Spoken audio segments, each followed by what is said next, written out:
Seja muito bem-vindo, concurseiro ou para quem ainda não me conhece, eu sou a professora Andressa Scheiber e vou trabalhar com vocês a matéria de direitos humanos para o nosso concurso aí que está chegando. Minha gente, eu separei para vocês aqueles conteúdos que têm maior probabilidade de serem cobrados pela nossa banca. Por que isso, né? Porque a gente percebe que o nosso edital, ele é muito extenso. Em compensação, nós não temos uma quantidade muito grande de questões de direitos humanos. Então, nós temos um mar de matéria para pouquíssimas questões. Então, a gente separou aquilo que mais vem caindo, aquilo que o pessoal tem mais dificuldade para nós revisarmos aí para o nosso concurso, para a nossa prova que está chegando. Eu trouxe aqui para vocês um materialzinho, né? A nossa apostila. E primeiramente eu queria trazer com vocês um pouco de noções introdutórias. Eu sei que às vezes é um pouquinho chato a gente ficar tratando de noções introdutórias, porque é inicial, a gente quer partir logo para a matéria.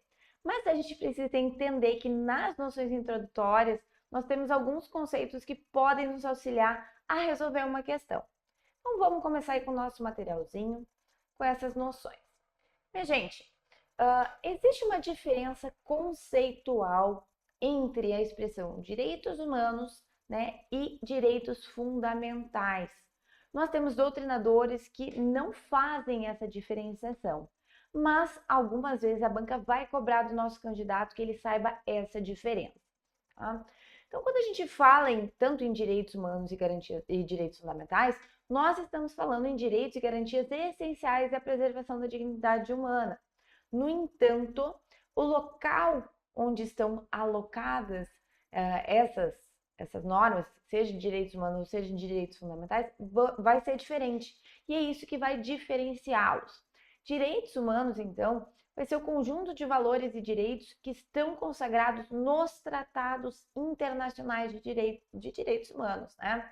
Por outro lado, direitos fundamentais são aqueles também direitos e garantias essenciais à preservação da dignidade humana, mas que estão já inseridos na nossa Constituição. Então, essa diferenciação é muito importante. Direitos humanos estão em tratados internacionais e direitos fundamentais, eles estão positivados na nossa Constituição.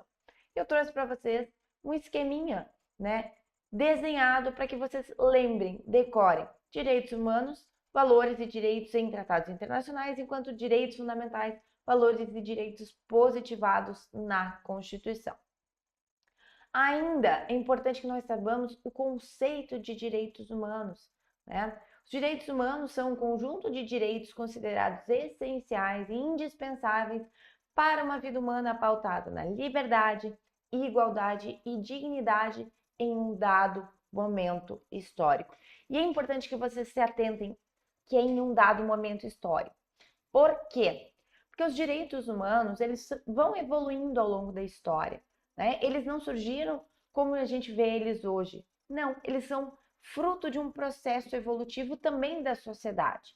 Então, o que era interessante enquanto direitos humanos em determinada época pode não ser mais interessante em outra. E eu não estou dizendo que nós vamos deixar direitos humanos para trás. Não é isso. Mas que talvez em determinado momento um direito humano vai ser super importante, né, que se defenda. Em outros momentos, aquele direito humano já está tão implementado na sociedade que ele já não é uma prioridade, né? E nesse sentido, nós vamos ter que os direitos humanos, quando eles surgem, eles podem criar uma obrigação negativa que vai impor uma abstenção do Estado e dos particulares. Por exemplo, o Estado não pode me prender arbitrariamente, né? Então, nós só podemos ser presos em caso de flagrante delito ou ordem da autoridade judicial competente.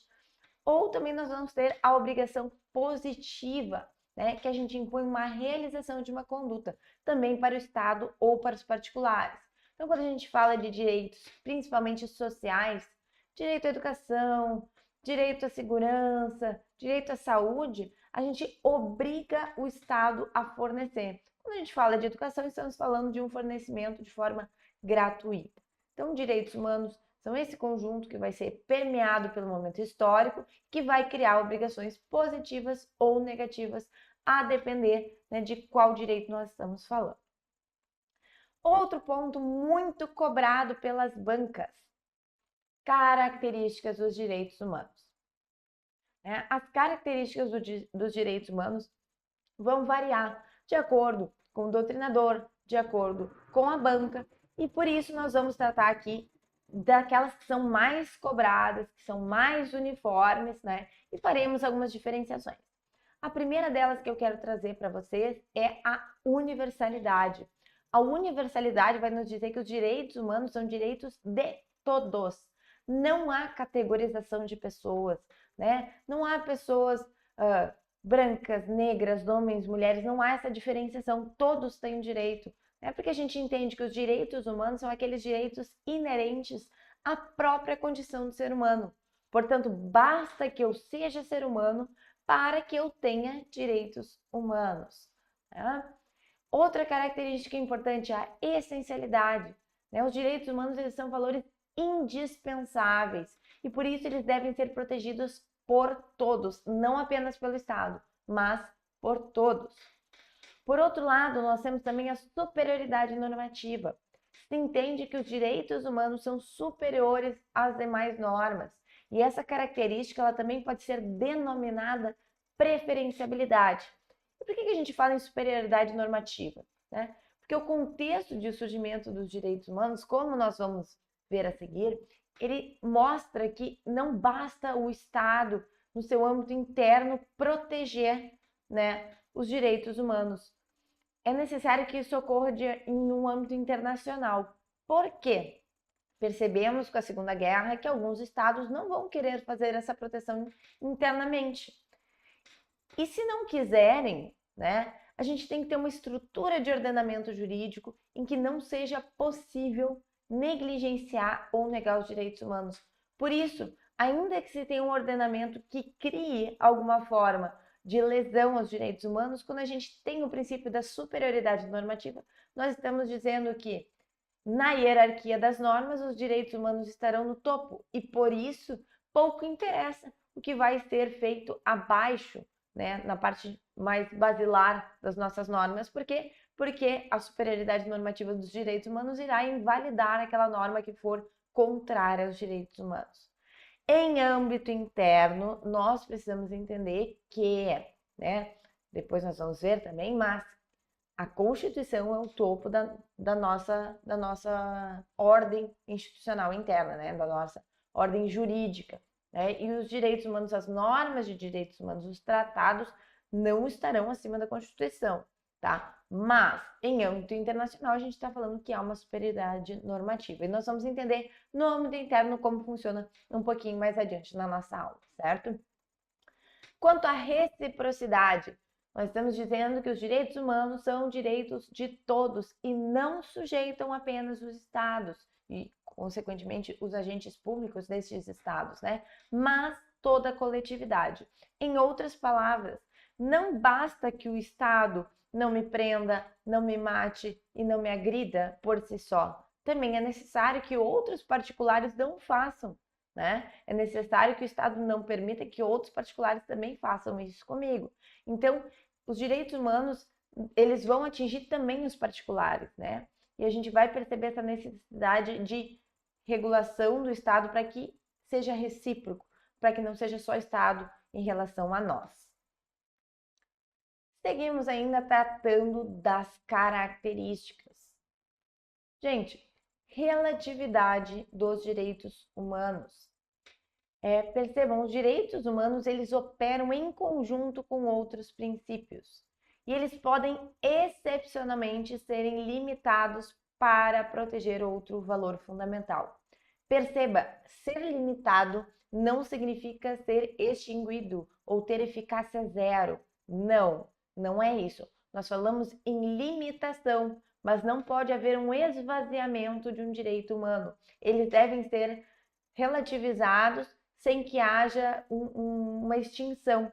Eles têm que ocorrer de forma recíproca, limitações para que outro possa ocorrer, mas ambos devem existir, tá? Também nós temos a questão da irrenunciabilidade. algumas bancas vão trazer uma confusão entre irrenunciabilidade e indisponibilidade. Aqui nós fizemos essa diferenciação, mas saiba, muitas vezes esse conceito vai estar misturado pela banca.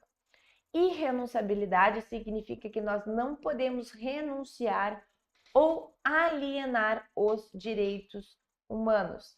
E quando a gente fala em irrenunciabilidade, nós não estamos falando de uma forma específica, né, de cada direito humano. Por exemplo, direito à propriedade. Direito à propriedade, ele é um direito humano. Tá, mas, prof, eu não posso renunciar, por exemplo, a uma propriedade, eu não posso doar uma propriedade, eu não posso renunciar a uma herança, por exemplo, que vai atingir meu direito de propriedade? Sim, nós estamos falando, né, pontualmente de casos específicos de propriedade, mas você não pode renunciar ao núcleo do direito, né? Você não pode simplesmente dizer, ó, eu renuncio a todo e qualquer direito de ter propriedade, qualquer propriedade, né? Eu não quero ter propriedade. Não, isso não é possível. Até porque os bens móveis, nós sabemos que a propriedade se transmite com a tradição, com a mera entrega do bem. Isso significa que a roupa que tu estás vestindo é tua. Ah, não, mas é emprestada. Gente, se alguém lhe deu uma roupa, ela não pode continuar com a propriedade daquela roupa passou a ser tua, né? Por quê? Porque a propriedade, ela se transmite-se com a tradição, com a entrega. Então você não pode simplesmente renunciar. Você tem propriedades, né? Podem ser básicas, pode ser uma escova de dente que você tem, você não vai ver sem uma escova de dente, mas ela é sua, você não pode renunciar, tá? Então, essa é a ideia de renunciabilidade. Nós não podemos renunciar ao núcleo dos direitos. Imprescritibilidade, né? Os direitos humanos, eles ocorrem na nossa vida de forma contínua, né? Eles vão estar valendo ao longo de toda a nossa vida e muitas vezes até após a morte, né? Nós não temos um tempo para usufruir do direito. Então, por exemplo, propriedade. Ah, se você não adquirir propriedade até tal data, após tal data, aquilo não é seu. Não, a propriedade se mantém, ainda que com o decurso do tempo, né? Outro ponto importante, interdependência. Os direitos humanos operam de forma interligada, né? E a gente reconhece que para a realização de um, nós dependemos da realização de outros. Por exemplo, direito à vida. Não basta que nós nos mantenhamos vivos, não basta que o Estado não nos mate, é necessário que nós tenhamos vida com dignidade, né? Não basta que nós sobrevivamos, né? Não basta que a gente apenas tenha o direito de sobreviver, a gente tem que ter uma vida digna. E é por isso que nós temos também o direito à saúde, porque não basta estar vivo, temos que ter condições de manter uma vida saudável. Essa é a ideia dessa interdependência, né? Para que exista direito à vida, é necessário que haja direito à saúde, é necessário que haja a dignidade, né? E por último, tratamos da historicidade, né? Os direitos humanos, eles têm uma origem histórica, eles evoluíram ao longo do tempo, através de eventos como, por exemplo, a Revolução Francesa, as guerras mundiais, e eles vão refletir as lutas da sociedade pela dignidade humana em cada momento histórico, certo? Então, eles são caracterizados por essa historicidade, eles dependem do momento em que eles surgiram. E falando em historicidade, nós vamos tratar agora dos antecedentes dos direitos humanos. Prof, mas isso é parte histórica, mas vem sendo cobrado pelas bancas. Minha gente, não há um momento pontual que nós possamos dizer, olha, neste dia, nesta data, neste momento surgiram os direitos humanos. Não, eles são um processo da consagração de diplomas normativos, de princípios, de regras que vão nortear este novo ramo do direito e que foi desenvolvido ao longo dos séculos, né? Essa ideia que nós temos, né, de uma proteção decorrente da própria condição humana revela os valores contra a opressão e pela busca do bem-estar do indivíduo ao longo da nossa história, né? Mas esses valores, eles passaram a ser consagrados e confirmados de forma universal a partir da Declaração Universal dos Direitos Humanos, que aconteceu em 1948. Mas, perceba, eles foram afirmados de forma universal. Isso não significa que não existiam direitos humanos anteriores à Declaração Universal dos Direitos Humanos. Pelo contrário, né? Talvez não sejam direitos humanos como a gente entende hoje, como a gente vê hoje, mas esses direitos já existiam. Então, vamos analisar um pouquinho das etapas históricas sobre os direitos humanos, né? Claro, a gente tem que respeitar a etapa de evolução de cada sociedade. Então, quando a gente fala de sociedade antiga, a gente fala de direitos humanos de uma forma mais tímida, mais rudimentar, mais primitiva, mas ainda assim podemos considerar direitos humanos. E o expoente que eu trago para vocês é o Código de Hammurabi, né, que teve lá na Babilônia e que trouxe a nossa Lei de Italião. A Lei de Italião, ela traz uma proporcionalidade das ofensas. É aquela lei que diz, né, olho por olho, dente por dente, mão por mão, pé por pé. Prof, mas que horror! Imagina, nós estamos retribuindo a violência com a violência. Né? A gente está dizendo, pô, se alguém furou meu olho, eu vou furar o olho do outro. Se alguém arrancou meu dente, eu vou arrancar o dente do outro. Se alguém quebrou a minha mão, eu vou quebrar a mão do outro. Olha que barbárie. Sim, concordo com vocês. Mas vocês percebem que antes disso era muito pior? Antes disso, alguém furava um olho e passava a ser morto por aquele que era agredido, né? Então nós vamos ter uma proporcionalidade do revide, né? O revide que nós vamos dar por aquela agressão anterior que sofremos, ele vai ser proporcional, não vai ser desenfreada. Então é um grau de evolução. A gente reconhece tenuamente um direito do indivíduo, que é de ter uma penalidade proporcional à agressão que ele causou. Quando a gente fala já em período romano, a gente tem uma evolução importantíssima que reflete nos dias atuais, que é o princípio da legalidade. Né? Ele contribui de forma expressiva quando a gente vê a lei das 12 tábuas, né? Porque tem a vedação do arbítrio, nós vamos ter aí patrícios e plebeus tendo uma certa igualdade social, uma forma de participação maior. Então, sim, é uma forma de direitos humanos. Passando aí a Idade Média, em 1215, nós tivemos o surgimento da Carta Magna da Inglaterra, né? E ali nós passamos a ter direitos dos indivíduos contra o Estado. Perceba que na Carta Magna se criou uma proteção para o baronato inglês contra os abusos do monarca João Sem Terra, né? Mas com o tempo, esses direitos foram universalizados, eles passaram a atingir todos os cidadãos, né? E não apenas aquela elite fundiária da Inglaterra. Então, a ideia que se tinha ali era de limitar um pouquinho o poder do monarca que estava sem freios. Então, novamente, temos direitos humanos. Já a época do absolutismo, quando a gente tem o surgimento dos estados nacionais, a gente tem aquela confusão, né, entre o rei, o monarca e o estado. Inclusive, o período é marcado por aquela frase, né, l'état c'est moi, o estado sou eu, né? Então, a partir do momento que tu tens uma confusão entre monarca e estado, a gente costuma ter, nesses casos, né, um estado muito opressor. Nós não temos limites pelo nosso monarca e, portanto, nós passamos a ter questionamentos por parte da população. E por isso nós tivemos o Petition of Right de 1628, né? E ele foi criar uma proibição de imposição de impostos sem que houvesse autorização pelo parlamento. Então nós estamos dizendo que para que haja uma taxação não basta a vontade do nosso monarca. E a gente já estudou na história, né, que nessa época as taxas eram criadas de forma desenfreada pelo monarca para sustentar a sua vida, né, de luxos, enfim. E por isso se criou então essa impossibilidade, né, de criar taxas sem que isso passasse necessariamente pelo parlamento, porque o parlamento representava aquela população. Também é nesse período que a gente vai ter impossibilidade de prisão ou privação de bens, de liberdades, de franquias, sem que haja, olha, uma sentença legal. Então nós estamos falando de uma ordem judicial ou de uma lei. Percebam o quanto isso limita a possibilidade de agir do nosso monarca de forma arbitrária. Mas não bastou isso. Em 1679, nós tivemos o Habeas Corpus Act. Ai, prof, habeas corpus, eu já ouvi este nome. Sim, tem tudo a ver com o que tu já ouviu. Habeas Corpus Act é o que dá a base do nosso atual habeas corpus. O Habeas Corpus Act, ele criava um mandado de proteção judicial àquelas pessoas que eram injustamente presas.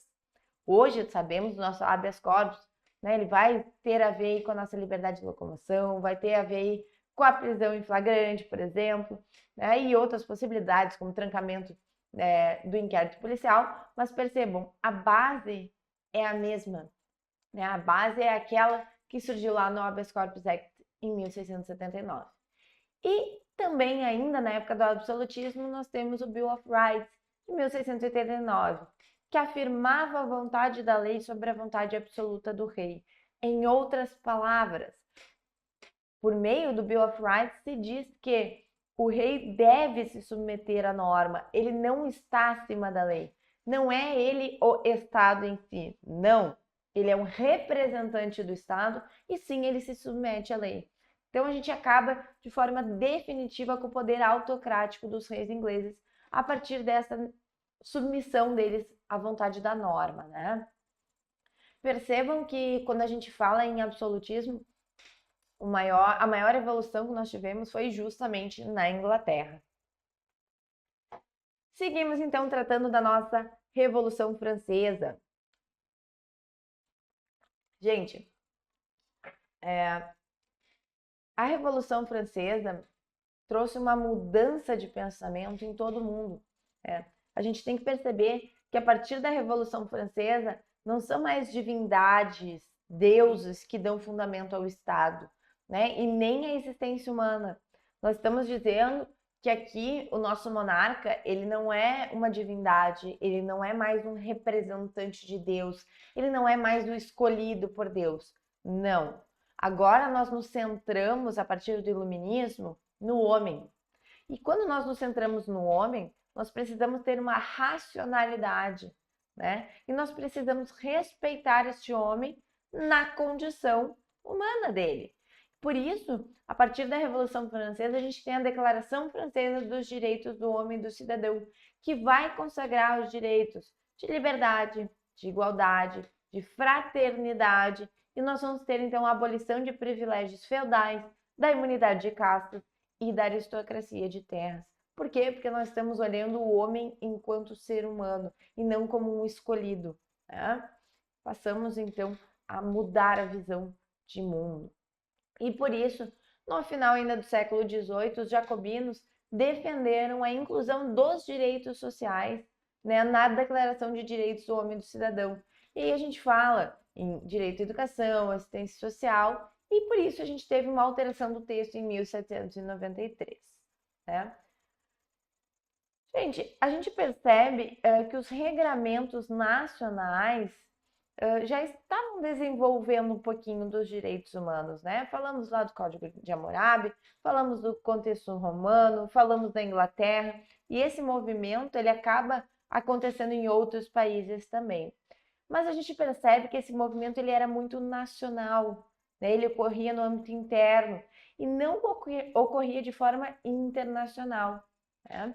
E isso passou a acontecer no período pós-guerra, em que a gente percebeu que não basta que internamente nós tenhamos uma proteção dos direitos humanos, porque haverá estados que não farão essa proteção e vão ocasionar terrores como aconteceram na Segunda Guerra. Então, com a Carta da ONU, nós tivemos uma inserção temática dos direitos humanos, de uma forma tímida, é claro. Por quê? Porque a gente buscava, com a Carta da ONU, um período pré-declaração, né? A gente criava uma forma de falar sobre os direitos humanos, mas não de forma extensiva. Não se situava o que era reconhecido, o que era essencial em âmbito internacional. E por isso, com a resolução da Assembleia Geral da ONU, se aprovou a Declaração Universal de Direitos Humanos, também chamada Declaração de Paris, porque foi assinada em Paris, e aí a gente começa a ter o rol de direitos humanos que são considerados aceitos internacionalmente. Tá?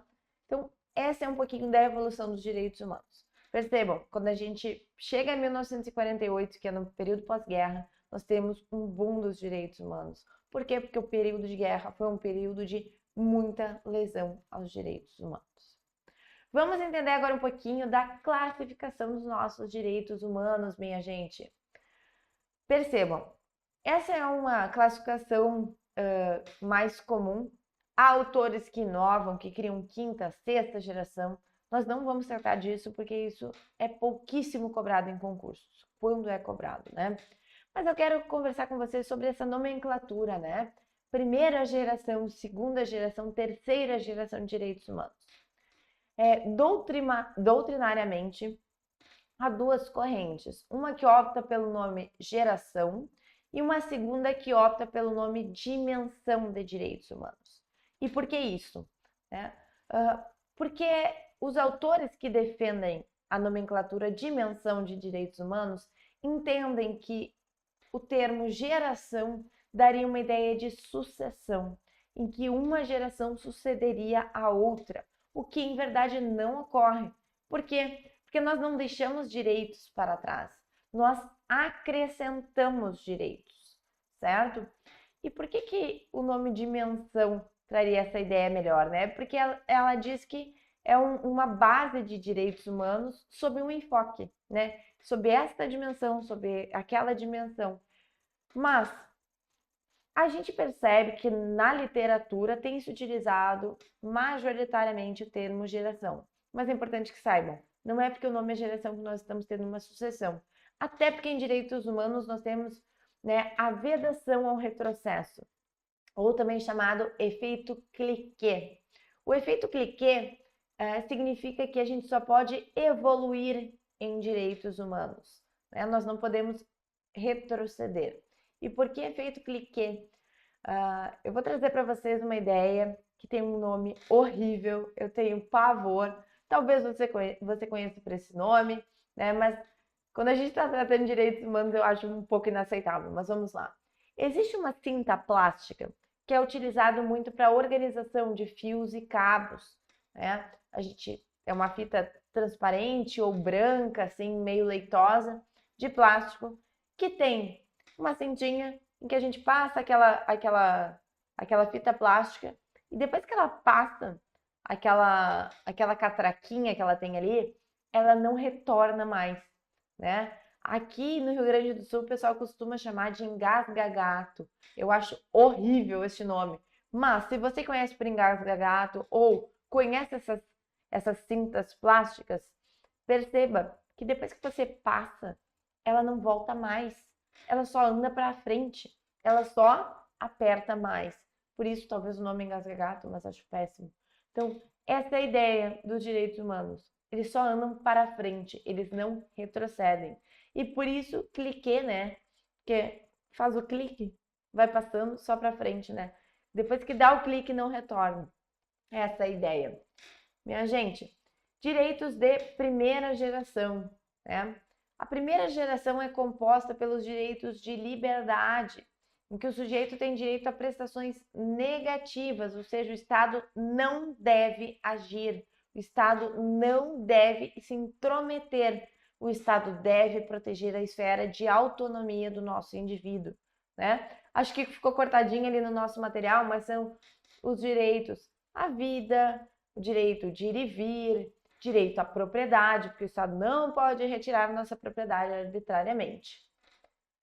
Na segunda geração de direitos, por outro lado, nós vamos ter a necessidade de prestações positivas do nosso Estado, né? São os chamados direitos de igualdade. Por que são direitos de igualdade? Porque o Estado tem que fazer essas prestações para assegurar condições mínimas de sobrevivência. E igualdade justamente porque o Estado tem que me dar de forma que eu fique em mesma condição que os demais da sociedade. Tá? Então a gente está falando aí em direitos sociais, direito à educação, direito à saúde, direito à segurança. Também vamos ter aí a nossa terceira geração. A terceira geração ela é composta pelos direitos de fraternidade, né? Em que a coletividade vai ser a destinatária dos direitos. O que a gente está falando aí? Em direitos difusos, direitos coletivos. Então, por exemplo, direito a um meio ambiente equilibrado. Isso não é o direito meu, seu, não é o direito à coletividade. São muitas vezes chamados de direitos da humanidade, né? Direitos das gentes também. Por quê? Porque essa é a nossa ideia, né? de que seja algo coletivo, difuso. E por fim, nós temos a quarta geração de direitos. A quarta geração de direitos, ela é composta pelos direitos humanos em face da globalização política e vão proteger o indivíduo em face dos avanços tecnológicos. Então aqui a gente vai ter a bioética, a democracia, o direito à informação, ao pluralismo, né? Então, imaginemos, quando a gente fala em bioética, nós estamos falando que você não pode estar andando aí pela rua e encontrar simplesmente um clone seu. Né? Você tem direito a não ter um clone seu andando pela rua. Ai, prof, mas por quê? Gente, para e pensa. Imagina, você tem um clone seu andando pela rua. Né? E o clone resolve cometer um crime. Né? E esse clone, ele não é muito bem cuidado, né? E ele acaba deixando marcas, vestígios, cabelo no local do crime. Então, aquele cabelo ele é coletado, né? E se faz o teste de DNA. E qual que é o DNA que vai aparecer lá? O do clone? Sim, mas o teu? Alguém sabe que ele é um clone? Será que alguém sabe? Nós temos esse controle? Não. E se ninguém sabe que ele é um clone? O que vai acontecer é que tu serás o principal suspeito. Se tu não tiveres um álibi, eventualmente você pode estar respondendo por um crime que não cometeu. Percebe a gravidade? Nós também podemos estar falando aí, se a gente não tiver bioética, de uma modificação genética. Você vai para o hospital fazer uma cirurgia e eventualmente sofre uma modificação genética, né? Porque aquela equipe trabalha com modificação genética. E a gente pode ter problemas em relação a isso, né? Em face da modificação genética. Ou, por exemplo, nós podemos ter aí uma adulteração na parte genética para que somente, vamos dar um exemplo aí, meninos e meninas loiras de olhos azuis sigam nascendo na sociedade e nós tenhamos aí uma uniformização da sociedade e nós não tenhamos mais diversidade. Percebem o quanto a bioética é importante? Democracia também é considerada um direito de quarta geração, em face do avanço tecnológico, em face da globalização política, né? Nós temos que ter o direito de dar os rumos do nosso país, de participar da decisão política. A gente percebe que em alguns locais não está acontecendo isso, né? A gente viu aí a Venezuela, o que aconteceu? Direito à informação. Quando a gente fala em direito à informação, não é a pura e simples informação, mas direito a uma informação correta. Então perceba a relação que a banca pode fazer com você com direito de quarta geração e trazer aí a questão das fake news, né? Que é uma violação ao direito de informação, porque a informação não é correta. E pluralismo, né? Porque nós temos que ter diversas fontes, diversas bases de pensamento filosófico, político, né? E que nós tenhamos a possibilidade, né, de escolher. Prof, como eu vou lembrar de tudo isso? São muitas gerações, são muitos direitos. Trouxe um macetezinho para vocês. Primeira geração, segunda geração e terceira geração. Lembra do lema da Revolução Francesa que tu estudou lá no colégio, eu tenho certeza que tu não esqueceu. Liberté, égalité, fraternité. Liberdade, igualdade, fraternidade. Por quê? Direitos de primeira geração são direitos de liberdade. Direitos de segunda geração são direitos de igualdade. E direitos de terceira geração são direitos de fraternidade. Prof, a quarta geração, tá faltando um. Não virá ET. Liberté, égalité, fraternité, não virá ET. E tu vai lembrar do ETzinho azul da prof. Por que não virá ET? Poxa, se tiver aí diversos clones andando por aí, isso parece uma sociedade ET, né? Se tu tiver modificação genética, daqui a pouco podem te deixar azulzinho que nem um ET. Não, né? Não dá. Quando tu não tem informação, tu não sabe o que está acontecendo no mundo, parece que tu vive em outro planeta, né? Pois é, que nem um ET. Quando tu não tem liberdade de escolha, tu tá lá, afastado de tudo, longe do planeta. Novamente, tu é um ET. É uma ideia que eu criei para vocês, para ver se vocês conseguem decorar e lembrar disso na prova, porque isso sim pode te dar uma questão no teu concurso. Então lembra do nosso macetezinho, é bobinho, é infantil, mas vai te ajudar com certeza. E agora nós vamos tratar dos direitos humanos na Constituição de 1988, né? A nossa Constituição de 1988 ela é um marco na história constitucional brasileira.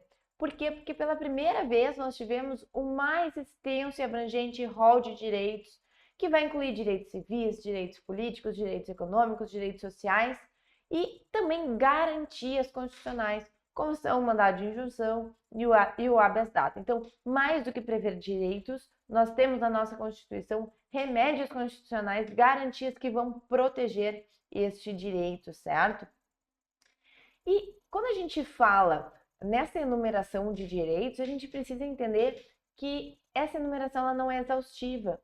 Isso porque o artigo 5º, no parágrafo 2º, vai dizer para a gente, né, que existe a não exaustividade dos direitos fundamentais. Esse é um princípio, né, da não exaustividade dos direitos fundamentais. Isso cria um sistema aberto de direitos. Presta atenção nesse nome, sistema aberto de direitos, né? Isso significa que não apenas os direitos que nós temos dentro da ordem constitucional, mas outros direitos podem ser incluídos, né? E isso ocorre por meio do regime de princípios, por meio dos tratados celebrados pelo Brasil. Então, nós temos um sistema aberto de direitos humanos, né? E por isso, lá o artigo 5º, no parágrafo 1º, vai trazer para a gente, né, que as normas que definem direitos e garantias fundamentais têm aplicação imediata. Em outras palavras, né, os direitos são tendencialmente completos, eles podem ser avocados, podem ser cobrados, né, pelo nosso indivíduo. Claro, sabemos que alguns direitos vão depender de políticas públicas, então, por exemplo, saúde. Claro que você tem direito à saúde, né? Mas o poder público precisa instituir unidade básica de saúde, precisa instituir hospital, mas a gente entende que eles têm aplicabilidade imediata, tá? A gente precisa entender que direitos humanos são uma categoria de direitos que vão representar valores essenciais de forma explícita ou de forma implícita nas constituições e nos tratados internacionais. Então, quanto a esta fundamentalidade, nós podemos ter ela sob dois vieses. O primeiro, formal, e o segundo, material. Quando a gente fala em fundamentalidade formal, nós estamos dizendo que aqueles direitos são fundamentais porque eles estão inscritos no rol de direitos protegidos pela Constituição e pelos tratados. Quando a gente fala em fundamentalidade material, nós estamos dizendo que, mesmo que esses direitos humanos não estejam expressos em constituições e em tratados, eles são ainda assim indispensáveis para a promoção da dignidade humana. Então, essa diferença entre fundamentalidade formal e material pode vir a ser alvo de cobrança pela tua banca. Gente, falamos que nós temos um sistema aberto, que novos direitos humanos podem surgir, por exemplo, de tratados internacionais, e a gente precisa entender como ocorre a incorporação desses tratados internacionais no Brasil. A incorporação depende de 3 fases que são importantes e que é necessário que você saiba diferenciar. A primeira fase, chamada fase internacional, ela é a fase de negociação, assinatura e aprovação do nosso tratado. Ela vai ser realizada pelo Poder Executivo por meio do Presidente da República, né? E o Brasil vai ser representado, então, pelo Ministério das Relações Exteriores, negociando os termos do tratado. Então, nós temos lá o nosso presidente que vai viajar lá para a cidade que vai se fazer esses acordos, né, essa negociação, e ele vai dizer se aprova ou se não aprova os termos daquele tratado. Aprovou, nós vamos para a fase interna, que é a fase de aprovação pelo Congresso Nacional. Então, após a assinatura, o tratado tem que ser submetido ao Congresso Nacional para aprovação, né? E essa aprovação ocorre por meio de um decreto legislativo. Então, assinou lá fora o nosso tratado, volta para o âmbito interno, o Congresso concorda, aprova e faz o decreto legislativo. A partir disso, nós vamos ter a fase da ratificação e de promulgação. Então, quando a gente tem a aprovação legislativa, o presidente da República ratifica, ele confirma o tratado, ele manifesta o consentimento definitivo, né, de se vincular àquele tratado, e ela é feita por meio do decreto presidencial, que vai dar executoriedade no território nacional. Então, o que nós estamos dizendo? Que antes de se concluir essa fase, ainda não é uma norma válida dentro do ordenamento interno, tá? Vamos simplificar as fases, né, para a gente entender. Negociação, o presidente vai lá e diz, galera, gostei do que vocês me disseram. Eu concordei, mas me dá aqui esse documento que eu vou levar lá para o meu país para ver se eles concordam. Legal, trouxe para o meu país, fez uma reunião aí com a galera. Claro, eu estou simplificando só para você entender, tá?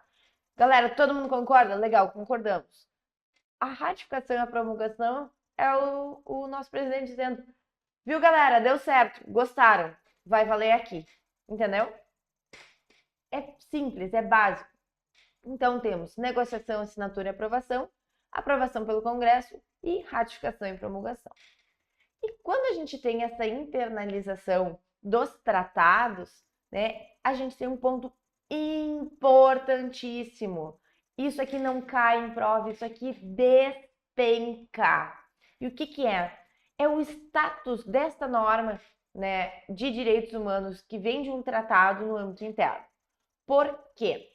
Até a Emenda Constitucional 45 de 2004, todos os tratados internacionais, falassem ou não de direitos humanos, eles eram implementados no nosso ordenamento interno com status de norma infraconstitucional, ou seja, eles eram equivalentes à lei ordinária. No entanto, quando a gente teve a Emenda Constitucional 45 de 2004, então é algo relativamente recente na história do nosso país, né? Se a gente pensar que a Constituição é lá de 88 e essa emenda de 2004, né? A gente está dizendo que a gente altera a forma de incorporação desse tratado.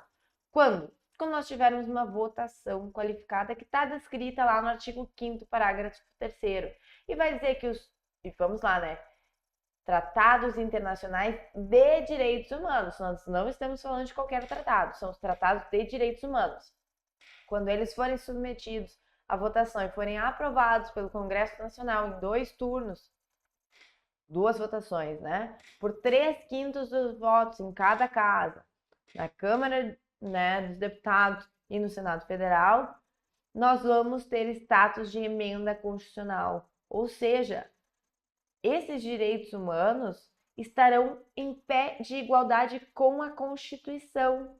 Nós estamos dizendo, sim, eles estão no topo do nosso ordenamento jurídico, porque eles valem tanto quanto a Constituição. Lembra da preferenciabilidade que falamos, da superioridade normativa? É por isso que se criou essa possibilidade, para que de fato haja essa superioridade normativa. O prof vai tomar aqui mais um pouquinho e seguimos, senão a voz falha. Então, minha gente, é justamente para que haja essa superioridade normativa que a gente tem à disposição do artigo 5º, parágrafo 3º. Então, com essa votação específica, nós temos status de constituição para esses direitos humanos que vêm dos tratados internacionais. Por outro lado, o STF, no julgamento do RE 466-343 de São Paulo, decidiu que tratados internacionais de direitos humanos, ainda que não aprovados com o quórum da emenda constitucional, ou seja, com o quórum de 3/5 votos em 2 turnos em cada caso do Congresso, vai ter status supralegal. Em outras palavras, está acima das leis ordinárias, mas abaixo da Constituição. Perceba, isso também é uma tentativa de ter essa superioridade normativa, mas ainda não está acima da Constituição. Para que esteja em pé de igualdade com a Constituição, é necessária essa votação específica. Compreendemos como adentra no nosso ordenamento o Tratado Internacional sobre Direitos Humanos, então vamos tratar do Sistema Internacional de Proteção dos Direitos Humanos, né? O Sistema Internacional de Direitos Humanos é um conjunto de normas, de órgãos, de mecanismos que visam a promover a proteção dos direitos humanos em todo o mundo. Atualmente, nós temos 3 sistemas regionais de proteção e um sistema universal.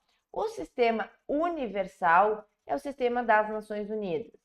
E o sistema regional de proteção vai ter o sistema interamericano, o sistema europeu e o sistema africano de direitos humanos. E esses sistemas surgem a partir de 1945, como um resultado desse processo de internacionalização dos direitos humanos em resposta às atrocidades que foram cometidas na Segunda Guerra, né? Então, a gente fortalece a ideia de que a proteção dos direitos humanos não deve se limitar ao Estado, né? Não deve ser uma competência nacional exclusiva, mas é um interesse internacional. E nós vamos tratar, então, da Declaração Universal dos Direitos Humanos, a DUD, né? Ela foi elaborada pela Organização das Nações Unidas em 1948, né? Percebam, 1948, pós-guerra, né? E a ideia da declaração, e veja, declaração é declarar, não existe consentimento de ninguém, tá? A declaração, ela foi criada para ser uma etapa prévia à edição de um tratado internacional, né, de direitos humanos. Por quê? Porque o tratado cria a obrigatoriedade, né? Então, ela foi criada para ser uma prévia do nosso tratado internacional. Mas a Guerra Fria, os desdobramentos da Guerra Fria, acabaram obstacularizando a elaboração desse projeto, que só aconteceu em 1966, quando começou a se acalmar um pouquinho essa parte da Guerra Fria, né? E aí foi quando a gente teve a aprovação do Pacto Internacional dos Direitos Civis e Políticos, né? E o Pacto Internacional dos Direitos Sociais, Econômicos e Culturais. Então, a fase prévia aconteceu lá em 48 com a Declaração Universal, que só foi se concretizar mesmo em 1966 com os pactos. Então, a Declaração Universal de Direitos Humanos fundamenta a dignidade da pessoa humana como um pilar essencial da comunidade internacional. Mas, como a gente falou, como ela é uma declaração, ela não tem mecanismo formal de fiscalização que assegure a implementação.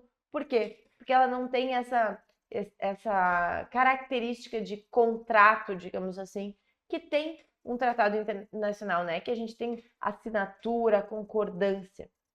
Mas, ainda assim, ela é de grande importância na evolução dos nossos direitos humanos, né? E a declaração destaca para a gente 3 direitos fundamentais, né? O direito à vida, o direito à liberdade e à segurança.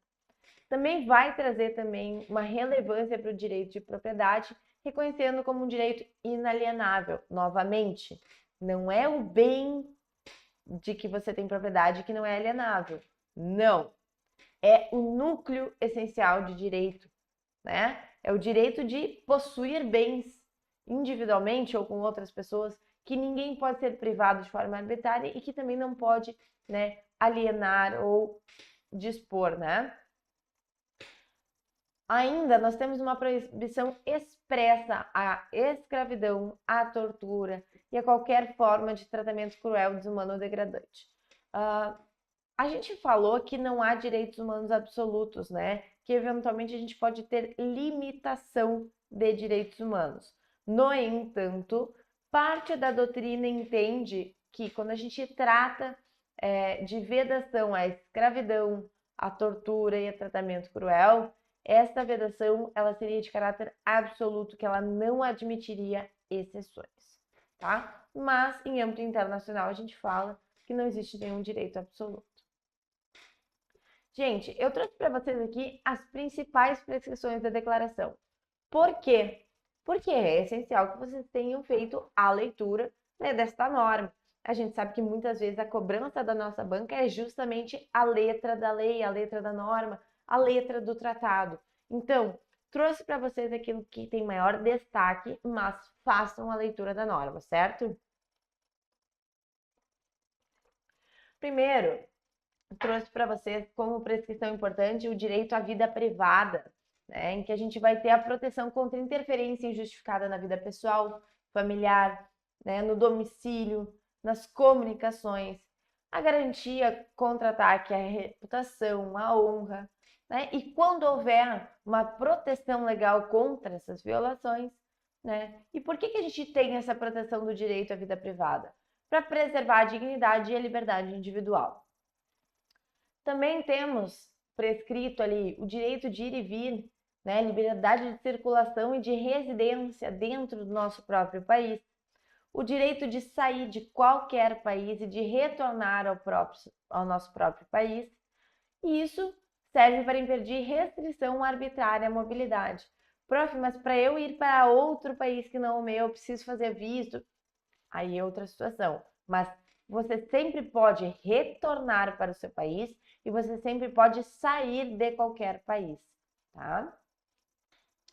Direito de asilo. Então, nós temos direito de buscar um refúgio em outro país em caso de perseguição, né? E ele é aplicável independente de raça, de religião, de nacionalidade. Então, isso é importante.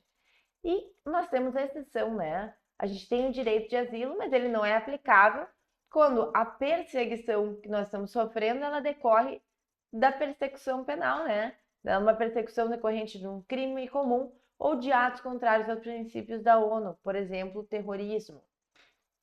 Ainda temos direito à nacionalidade, então todo indivíduo tem direito a uma nacionalidade desde o nascimento. Então nós não temos mais, né, os apátridas, né? A pessoa que perdeu e ficou sem nacionalidade nenhuma, não, a pessoa tem direito a ter uma nacionalidade. A proibição de perda arbitrária da nacionalidade, então se houver a perda de uma nacionalidade, ela não pode ser arbitrária. E nós também temos direito de mudar de nacionalidade conforme os requisitos legais. Ainda, direito de constituir família. Homens e mulheres podem casar e formar família sem discriminação. E o casamento exige consentimento livre de ambas as partes. Ai, prof, isso parece muito bobo hoje em dia. Lembra quando a gente falou sobre a historicidade dos direitos humanos, né? Em determinada época da nossa sociedade, era importante dizer, olha, para se casar, é importante que haja livre consentimento, porque sabemos que mulheres eram obrigadas a casar. Portanto, era, em algum momento histórico, isso era importante determinar, né, que dependia do livre consentimento. Direito de liberdade de expressão, então temos liberdade de pensamento, de consciência, de religião e de expressão, direito de buscar, de receber e transmitir informação.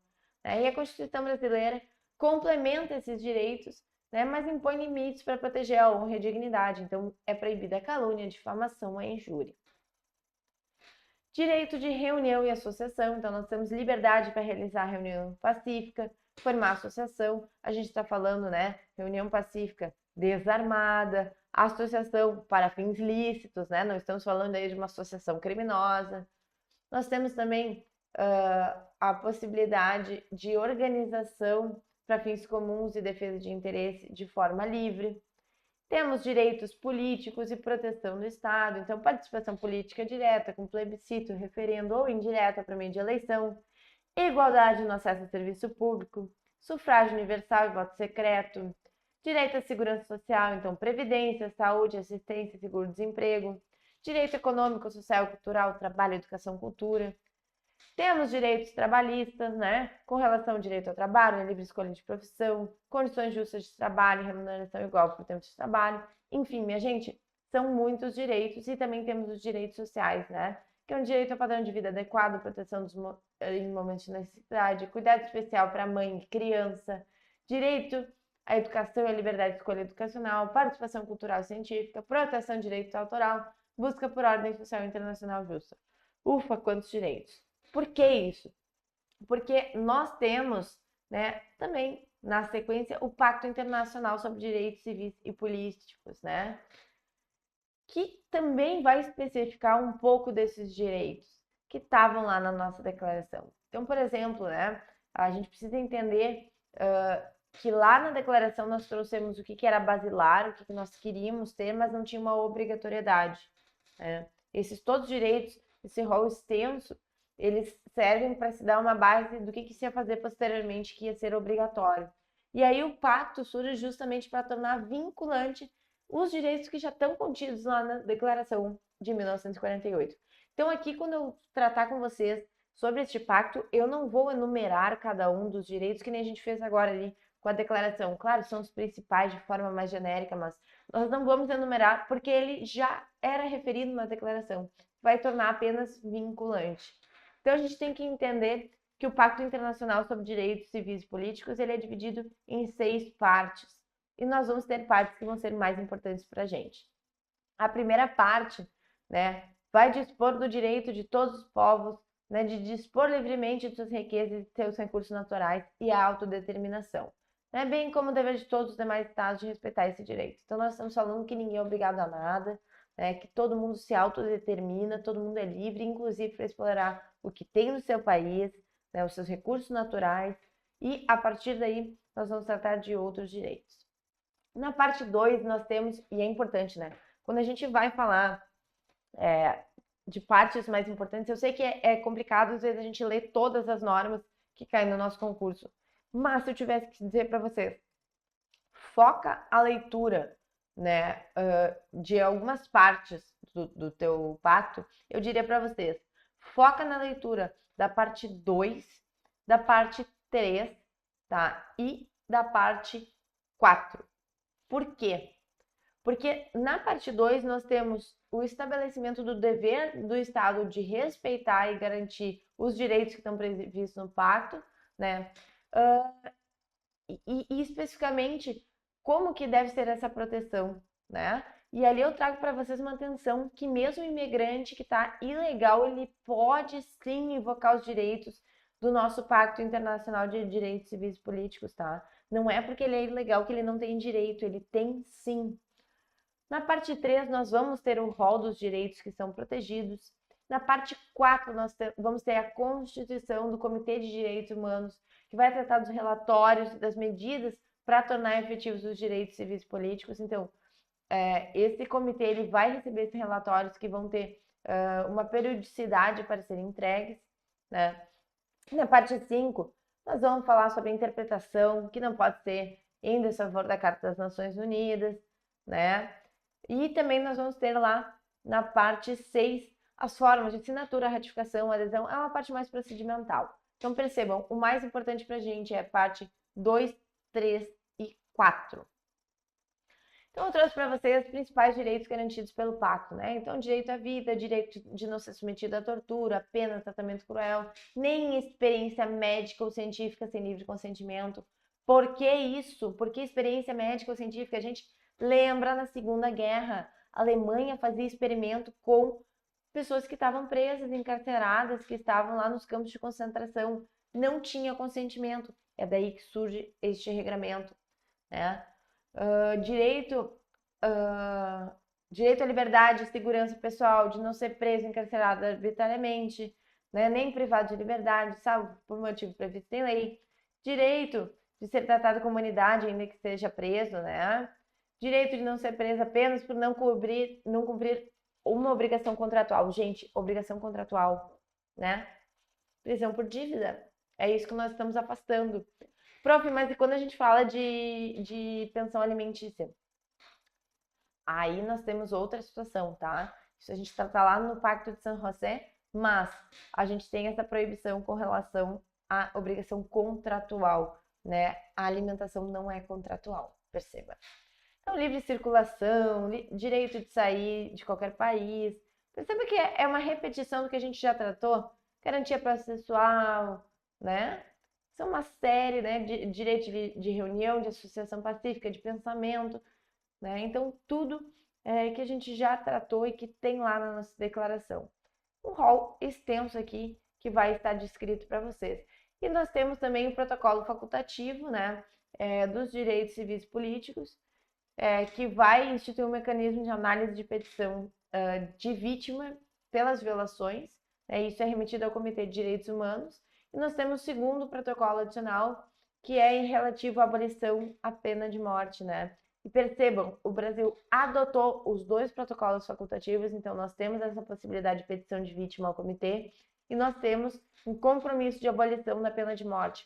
Mas nós temos uma ressalva expressa ao artigo 2º, né, do segundo protocolo. Por quê? Porque nós queríamos manter a pena de morte no caso de natureza militar do crime, né, com gravidade importante em tempo de guerra. Então, nós temos sim uma ressalva com relação a este nosso segundo protocolo. Agora, nós vamos tratar do nosso PIDESC, né, que é o Pacto Internacional dos Direitos Econômicos, Sociais e Culturais. O PDESC, minha gente, ele também faz parte aí daquilo que veio para a gente em 1966. Só que, diferentemente do nosso pacto anterior, que falava mais de direitos civis e políticos, aqui no PDESC nós vamos falar de direito econômico, direito social e cultural. Nós estamos falando, então, de direitos aí de segunda geração, percebam? Econômicos, sociais e culturais. São direitos de igualdade que vão estar prescritos aqui, né? Então, a gente tem esse texto, né, como uma forma de vitória, digamos assim. Por quê? Porque alguns estados entendiam que aquilo que constava na declaração com relação a esses direitos de segunda geração, eles eram apenas recomendações. Então, quando a gente tem o pacto, na verdade, a gente firma uma necessidade, um acordo, né, de que vão ser implementados esses direitos. E o nosso tratado está dividido em 5 partes, né? Primeira parte, novamente, fala de autodeterminação dos povos, liberdade de estatuto político, né?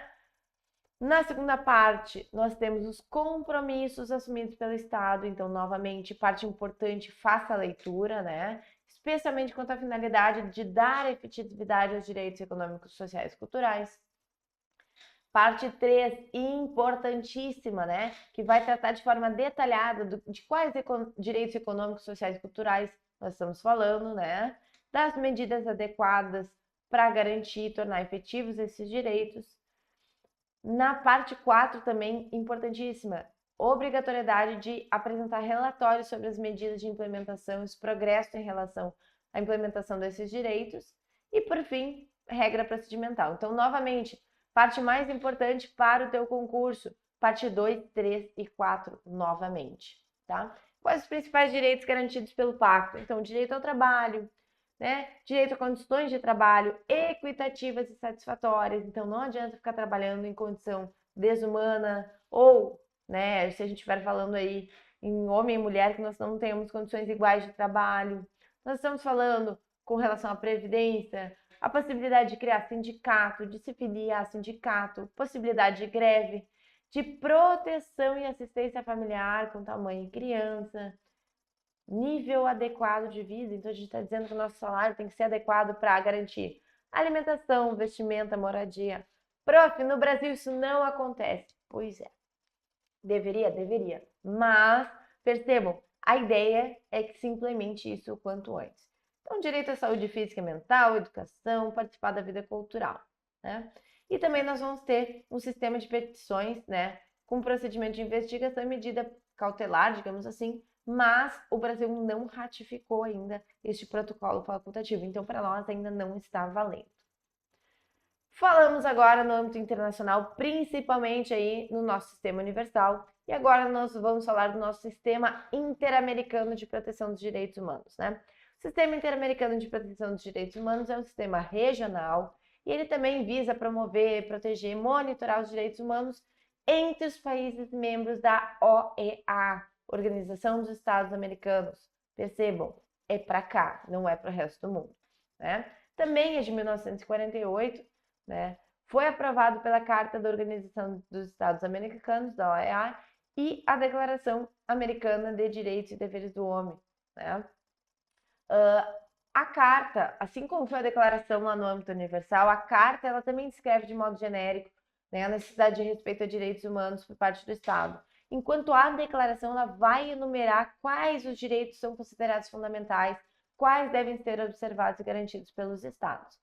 A gente tem que perceber que ele o nosso sistema, né, com a Carta da OEA e a Declaração Americana, eles são anteriores à Declaração Universal e reconheceu expressamente a universalidade dos direitos humanos, né? Então a gente percebe que é uma inovação muito grande no sistema porque ela foi anterior à declaração, né? Então a gente fala que esses direitos são decorrentes da própria condição de ser humano. Já no preâmbulo, a carta estabelece que o sentido, né, a ideia que se quer é de solidariedade americana, de boa vizinhança, para que a gente tenha liberdade individual e justiça social, né? E vai trazer como base o respeito a esses direitos essenciais do homem.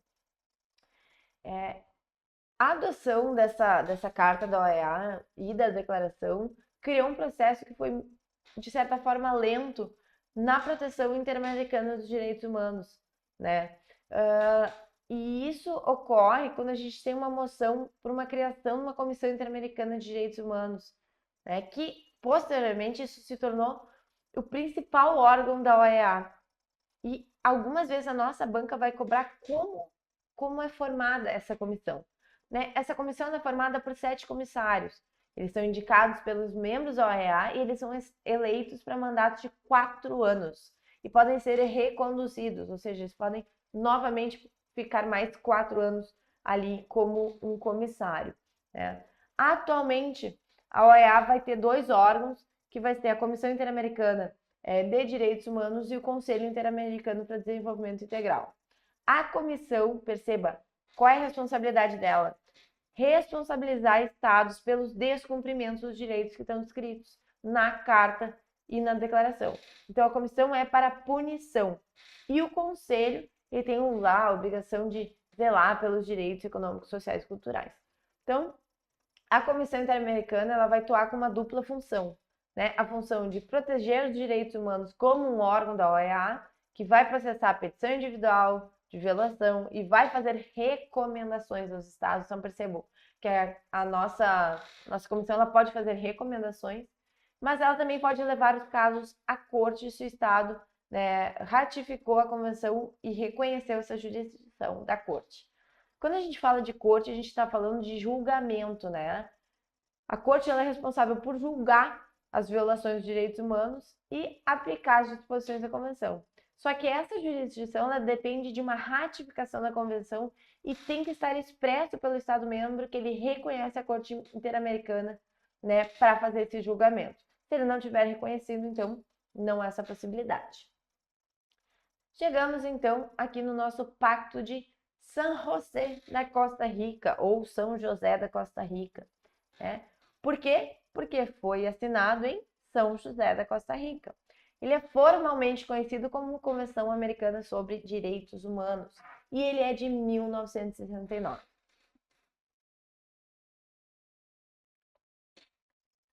Então, ele foi criado, né, para proteger e promover os direitos humanos nas Américas, né? Embora ele tenha sido adotado em 1969, ele só entrou em vigor em 1978, quando se atingiu o número mínimo de estados que assinaram, né? E a partir dele a gente criou a Corte Interamericana de Direitos Humanos, tá? Que vai reforçar as atribuições da Comissão Interamericana para tratar de violação dos direitos humanos, né? A nossa ideia por meio do pacto é promover a cultura de respeito aos direitos humanos, principalmente em situação excepcional, como guerra, crise, né? E a impossibilidade de se limitar alguns direitos de forma absoluta. A gente tem limites específicos, né? E aí o Brasil promulgou o pacto em 1992 por meio do decreto 678, né? E com a adesão, a gente fortaleceu esse compromisso do Brasil com os direitos humanos no contexto internacional. E veja, né? O STF reconheceu a superioridade sobre a lei ordinária interna. Então, como falamos anteriormente, né, do status legal que vai ter esses tratados. Então, o pacto é dividido em 3 partes, né? Principais. A parte dos direitos e deveres, né, que vai tratar dos direitos, os meios de proteção, né, que vai tratar da Comissão Interamericana de Direitos Humanos, da Corte Interamericana de Direitos Humanos e dos órgãos responsáveis por fiscalizar e julgar as violações, tá?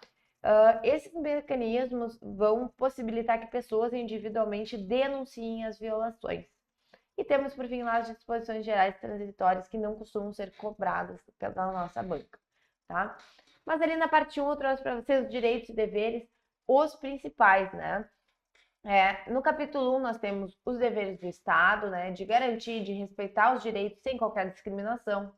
No capítulo 2 nós temos os direitos civis e políticos, então do artigo 3º ao 25, direito de personalidade, direito à vida, restrição de pena de morte, integridade pessoal, vedação à tortura e tratamentos cruéis, proibição de escravidão e servidão, liberdade pessoal e segurança, garantias judiciais, princípio da legalidade, retroatividade da lei penal benéfica, indenização por erro judiciário. Percebam, olha como a gente vai evoluindo ao longo da nossa história, né? Proteção da honra e dignidade, liberdade de consciência e religião, liberdade de pensamento, direito de resposta, direito de reunião pacífica, direito de associação, proteção à família, proteção ao nome. Gente, isso é uma série de direitos, né, em cada um dos nossos artigos. Já no capítulo 3º, nós vamos ter os direitos econômicos, né, o compromisso dos estados de promover esses direitos. Nós vamos ter no capítulo 4, a suspensão de garantias, interpretação e aplicação das normas. Então, permissão para suspensão temporária de direito em situação de emergência, então, guerra, né, calamidade, exceto direito básico, como vida, integridade, personalidade jurídica. No capítulo 5, nós vamos ter correspondência entre direitos e deveres, né? Que o direito implica deveres com a família, com a comunidade, com cada pessoa. E os meios de proteção. Então, quem são os órgãos competentes? Quais são as organizações e funções da comissão? Né? Quais são as da corte? As disposições comuns, enfim, as formas de assinatura. E chegamos, então, no protocolo adicional à Convenção Americana sobre Direitos Humanos, né? O protocolo adicional é chamado de Protocolo de São Salvador, porque ele é um tratado que foi adotado pela OEA em 1988 em São Salvador, né, que é a capital de El Salvador. E ele vai ampliar a proteção que nós temos aí no nosso Pacto de São José da Costa Rica, para incluir também direitos econômicos, sociais e culturais. Então, a gente percebe que ora a gente tem a explicação de alguns direitos em âmbito internacional universal, ora nós trazemos isso para o nosso âmbito interamericano, né?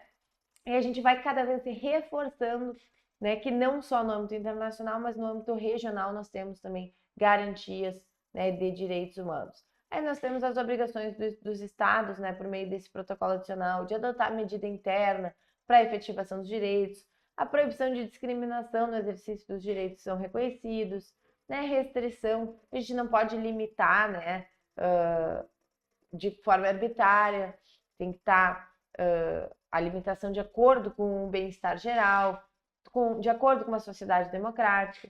E aí nós temos direito protegido, né? Direito ao trabalho, direitos trabalhistas, direitos sindicais, previdência social, direito à saúde, direito ao meio ambiente sadio, direito à alimentação, educação, direitos culturais.